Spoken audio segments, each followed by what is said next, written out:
Assalamualaikum warahmatullahi wabarakatuh. Jumpa lagi dengan saya dalam video pembelajaran kimia MAN 15 Jakarta. Pada kesempatan ini saya akan menjelaskan materi tentang cara menghitung perubahan entalpi suatu reaksi kimia. Adapun kompetensi dasar yang harus dikuasai siswa setelah mempelajari materi ini adalah kompetensi dasar 3.5, yaitu menjelaskan jenis entalpi reaksi, hukum Hess, dan konsep energi ikatan.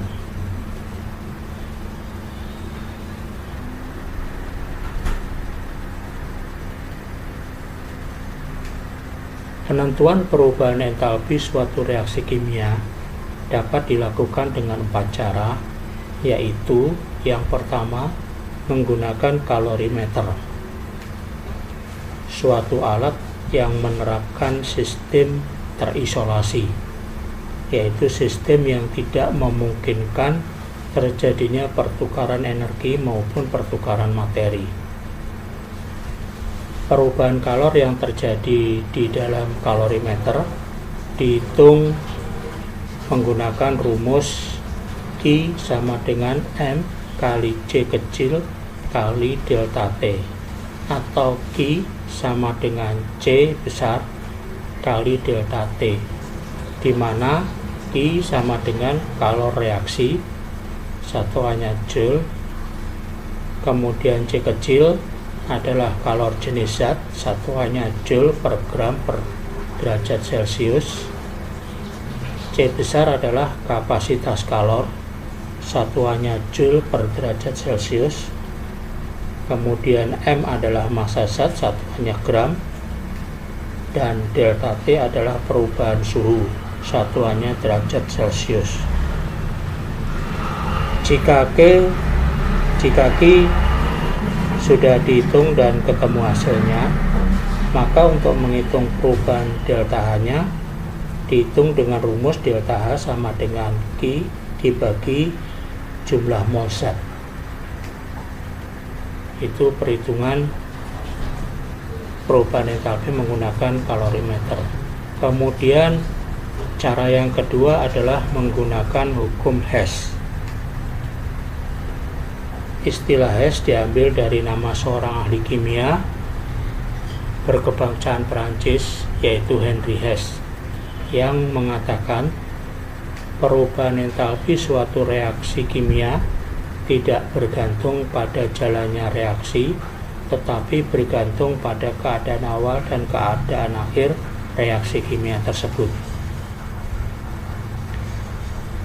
Yang perlu kalian ketahui, reaksi pembentukan suatu zat ada yang berlangsung satu tahap, tapi bisa juga berlangsung dalam beberapa tahap. Contohnya reaksi pembentukan gas karbon dioksida atau CO2.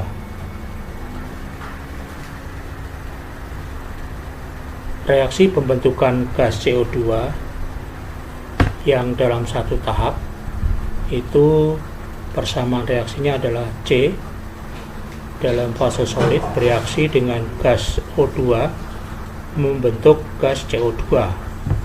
Perubahan entalpi yang terjadi sebesar negatif 393,5 kJ. Itu adalah persamaan reaksi pembentukan CO2 yang berlangsung dalam satu tahap. Kemudian reaksi pembentukan CO2 dalam dua tahap. Tahap yang pertama adalah C bereaksi dengan setengah O2 membentuk gas CO, karbon monoksida, di mana perubahan entalpi yang terbentuk sebesar negatif 110,5 kJ. Kemudian tahap yang kedua, CO yang terbentuk bereaksi lagi dengan setengah O2 membentuk gas CO2, karbon dioksida. Perubahan entalpinya sebesar negatif 283 kJ. Nah, jika kedua tahap reaksi itu dijumlahkan, maka akan menghasilkan satu reaksi di mana C bereaksi dengan O2 membentuk CO2 dan perubahan entalpinya setelah kita jumlahkan ketemu 393,5 kJ. Nah, ternyata hasil penjumlahan dari kedua tahap ini sama dengan reaksi pembentukan CO2 dalam satu tahap. Nah, itu yang dimaksud oleh hukum Hess, bahwa perubahan entalpi suatu reaksi tidak tergantung pada jalannya reaksi, tetapi tergantung kepada keadaan awal dan keadaan reaksi tersebut. Perhatikan skemanya ya, yang ada di layar monitor. Delta H1 sama dengan delta H2 ditambah delta H3.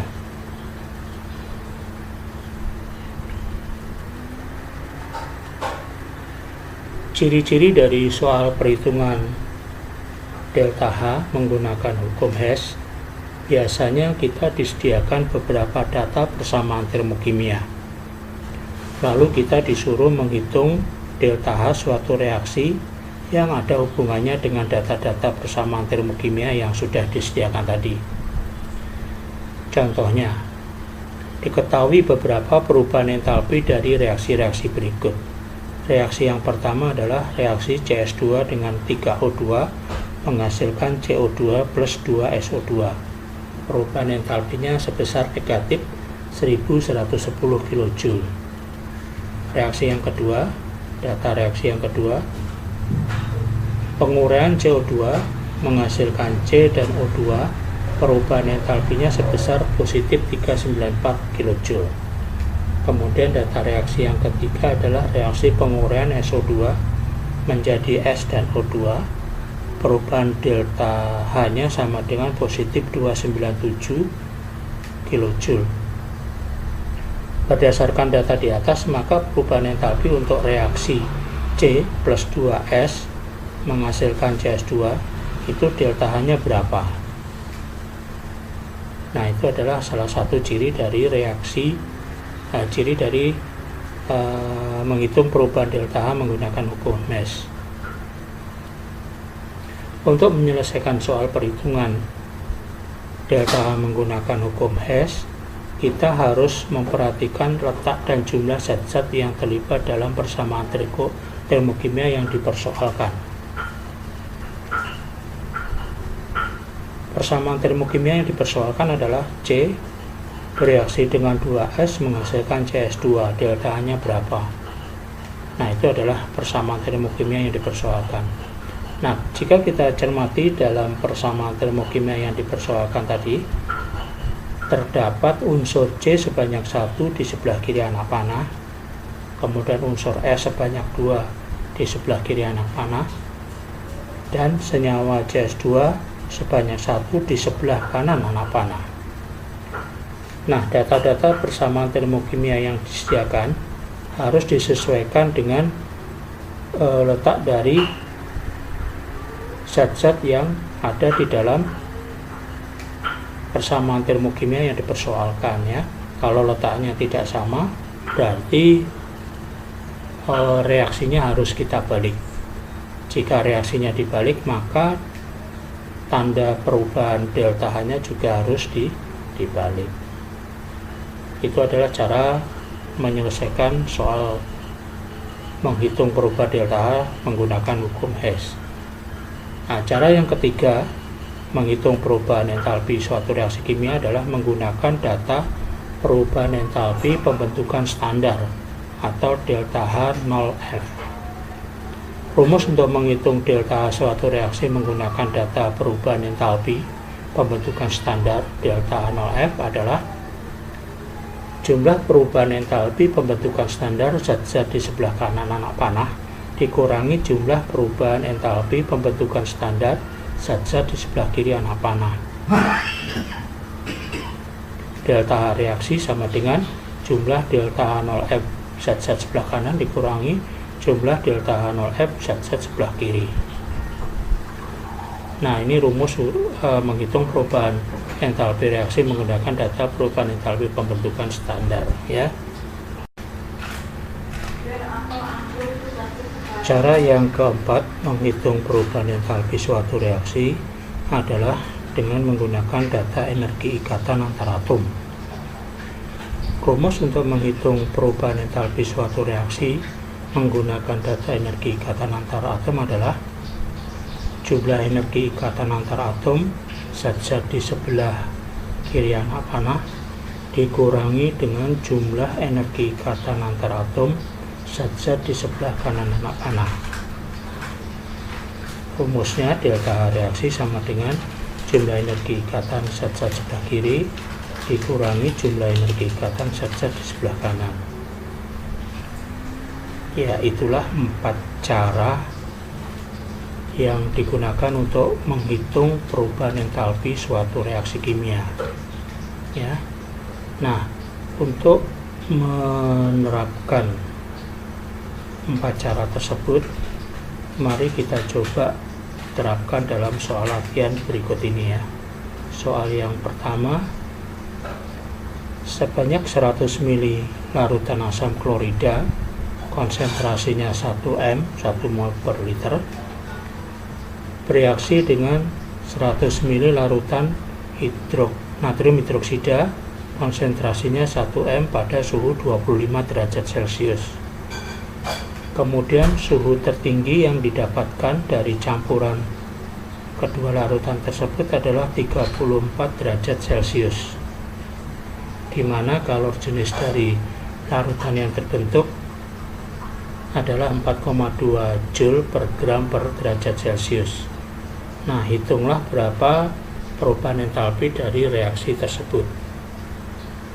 Nah, kalau kita lihat soalnya, di situ ada data kalor jenis dari zat yang bereaksi.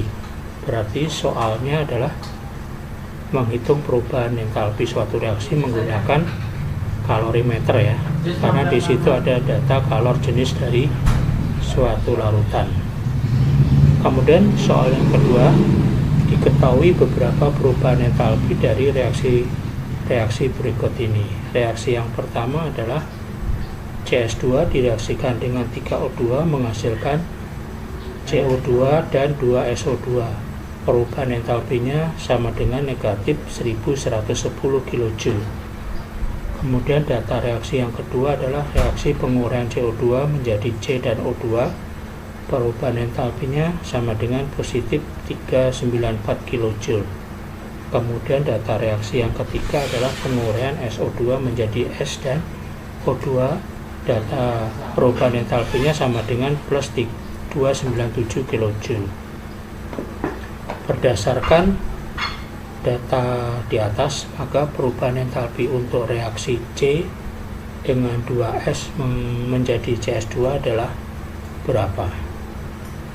Nah, kalau kita lihat soalnya, di sini kita disediakan beberapa data persamaan termokimia, kemudian kita disuruh mencari delta suatu reaksi yang ada hubungannya dengan data-data persamaan termokimia yang disediakan. Maka soal yang kedua ini adalah menghitung perubahan entalpi menggunakan hukum Hess ya. Nanti kita coba selesaikan. Kemudian soal yang ketiga, hitung perubahan entalpi pembakaran gas butana jika diketahui entalpi pembentukan standar gas butana sebesar negatif 126,5 kJ per mol. Kemudian delta H0F CO2 sama dengan negatif 393,5 kJ per mol, dan delta H0F H2O sama dengan min 285,8 kJ per mol. Kalau kita lihat, kita disediakan data-data perubahan entalpi pembentukan standar beberapa zat. Berarti soal nomor 3 ini adalah menghitung perubahan delta suatu reaksi menggunakan data perubahan entalpi standar ya. Itu soal nomor 3. Soal nomor 4, jika energi ikatan rata-rata antar atom diketahui sebagai berikut. Ikatan antar atom C, ikatan rangkap sebesar 14 kilokalori. Kemudian ikatan antar atom C, ikatan tunggal 83 kilokalori. Di sini satuan energinya digunakan kilokalori ya. ikatan C dengan H 99 kilokalori, C dengan Cl 79 kilokalori, dan H dengan Cl 103 kilokalori. Kemudian kita disuruh menghitung perubahan entalpi pada reaksi adisi senyawa etena dengan asam klorida menurut reaksi etena direaksikan dengan HCl menghasilkan kloroetana ya. Perubahan entalpinya berapa? Nah, silakan 4 soal dari latihan soal itu kalian kerjakan di buku tulis kalian dengan menerapkan penjelasan yang sudah Pak Erwan uraikan di dalam video ini ya. Silakan dikerjakan dengan cermat. Kemudian hasilnya kalian foto dan kalian kirimkan ke emailnya Pak Erwan seperti biasanya. Nah, mungkin itu dulu penjelasan yang bisa Pak Erwan sampaikan pada kesempatan ini. Kita lanjutkan pada video pembelajaran berikutnya ya. Saya akhiri video pembelajaran ini dengan mengucapkan wassalamualaikum warahmatullahi wabarakatuh.